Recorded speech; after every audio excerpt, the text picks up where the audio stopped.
will be deleted এনেকুৱা ধৰণৰ আপোনাৰ নটিফিকেশ্যন যদি আহিছে আপোনালোকে টেনশ্যন নকৰিব কাৰণ এইবিলাক কোনো টেনশ্যনৰ বস্তু নহয় মানে আপোনাক কৈছে আপুনি যেতিয়া লাইভ আহিছিল লাইভত তাতে আগতে বৰ্তমান এতিয়া আগতে আছিল নেভাৰ ডিলিটেড অপশ্যন আছিল আৰু বৰ্তমান এতিয়া 30 দিনৰ ভেলিডিটি দিছে আৰু এইটো নটিফিকেশ্যন কেতিয়া আহে যেতিয়া 28 ডেজ মানে 28 দিন হ'ব আৰু 2 দিন বাকী থাকিব তেতিয়া আপোনাক কৈছে যে আপোনাক ফেচবুকে কৈছে যে আপুনি এইটো ভিডিঅ' কি আপোনালোকে ডাউনলোড কৰিব বিচাৰে তেতিয়াহ'লে আপুনি ডাউনলোড কৰি ৰাখিব পাৰে যদি আপোনাৰ ভিডিঅ'বিলাক ভাল লাগে আপুনি ডাউনলোড কৰি ল'ব পাৰে বুজিছে আৰু নহ'লে আপুনি ডিলিট কৰি দিব পাৰে আপুনি যদি ডিলিট নকৰে এইটো ফেচবুকে অট'মেটিক 30 দিন হ'লে মানে আৰু 2 দিন পিছত মানে ডিলিট হ'ব আহক আপোনাক মই কেনেকৈ নটিফিকেশ্যনটো আহিছে আৰু কেনেকৈ ধৰণৰ নটিফিকেশ্যন আহে আপোনাক মই স্ক্ৰীন ৰেকৰ্ডিং কৰি মই আপোনাক ভালদৰে দেখাই দিছোঁ এতিয়া চাওক এইটো মোৰ প্ৰফাইল এতিয়া আপুনি যেতিয়া সেনেকুৱা ধৰণৰ যেতিয়া ডাউনলোডৰ এটা নটিফিকেশ্যন আহিব সেই নটিফিকেশ্যনটো ক'ত যাব আপোনালোকে এই নটিফিকেশ্যন যাব নটিফিকেশ্যন যোৱাৰ পিছত এই তলত চাওক মই দেখাই দি আছোঁ আপোনাক এইটো চাওক এইটো আহি গ'ল তলতটো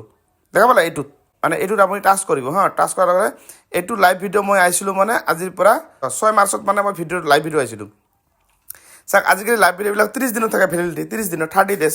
গতিকে ওপৰত কি লিখি দিছে will be deleted in 2 days from নাও মানে 2 দিনৰ ভিতৰত মানে এই ভিডিঅ'টো মানে ডিলিট হ'ব গতিকে আপুনি যদি ডাউনলোড যদি কৰিব বিচাৰে তেনেহ'লে এইটো ভিডিঅ' মানে আপোনাক ডাউনলোড কৰাৰ কাৰণে অপশ্যন দিছে নটিফিকেশ্যন দিছে আপোনালোকৰ সকলোৰে এনেকুৱা নটিফিকেশ্যন আহিব যদি এনেকুৱা আহে যদি আপোনালোকে ভিডিঅ'টো যদি ভাল লাগে যদি আপুনি ডাউনলোড কৰি বিচাৰে ডাউনলোড কৰিব বিচাৰে এইটো তলত যাব তলত গৈ দেখা পাইছে এইটো চাওক ডিলিট আৰু ডাউনলোড এইটো ডাউনলোড কৰিলে আপোনাৰ এইটো ডাউনলোড হৈ কিনে আপোনাৰ মোবাইলত ছেভ হৈ থাকিব নহ'লে আপোনাৰ কিবা 2 দিন পিছত মানে এইটো ভিডিঅ' ডিলিট হৈ যাব বুজি পালে আৰু এনেকুৱা ধৰণৰ ভিডিঅ' মই আপডেট ভিডিঅ'বিলাক মই বনাই থাকোঁ আপোনালোকে যদি নাজানে শিকিব পাৰিব মোৰ পৰা আৰু মোৰ এই চেনেলটোত আপোনালোকে যিকোনো ভিডিঅ' ফেচবুকত টিপছ লাগে প্ৰত্যেকটো বস্তু আপুনি শিকিব পাৰিব আৰু ভিডিঅ'টো সকলোৱে শ্বেয়াৰ কৰি নিজৰ প্ৰফাইলত ৰাখি থৈ দিব